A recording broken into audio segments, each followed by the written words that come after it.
নমস্কার, ক্যালকাটা নিউজে আপনাদের সকলকে স্বাগত। জেলার কনভয় নিয়ে আমি সঞ্চারী রয়েছি আপনাদের সঙ্গে। হুগলির ট্রিপল ক্রাউন চন্দননগরের জলভরা, জনাইয়ের মনোহরা পেল নতুন পরিচয়।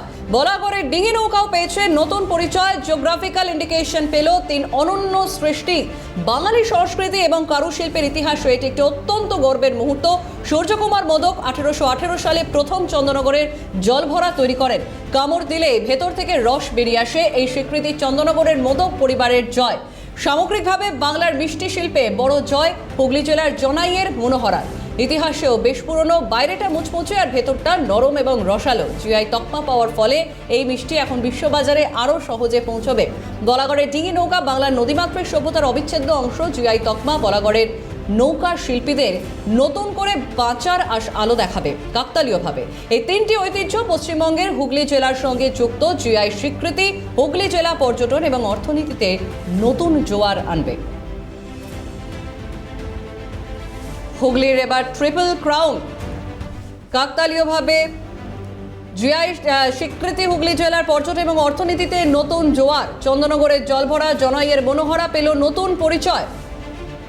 বিস্তারিত জানবো, ফোন লাইনে রয়েছেন প্রতিনিধি সায়ন্তন ভট্টাচার্য। সায়ন্তন,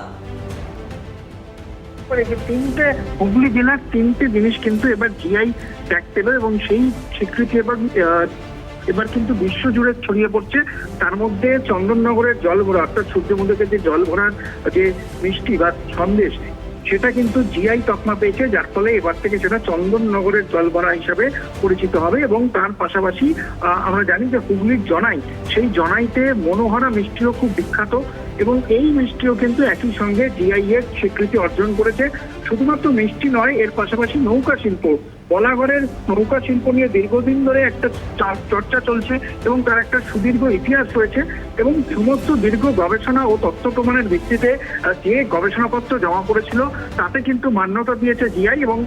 এবং এই নৌকা শিল্প, বলাগড়ের সেই নৌকা শিল্প কিন্তু জিআই তকমা পেয়েছে। এবং হুগলি জেলার ক্ষেত্রে একটা সুখবর যে 3টি পালক কিন্তু হুগলি জেলার মুকুটে জুড়ল, অর্থাৎ চন্দননগরের জলভরা, পাশাপাশি জনাইয়ের মনোহরা মিষ্টি এবং বলাগড়ের নৌকা, এই 3টেই কিন্তু জিআই তকমা পেয়েছে এবং বিশ্বজুড়ে এবার কিন্তু এর স্বীকৃতি ছড়িয়ে পড়বে বলেই মনে করা হচ্ছে।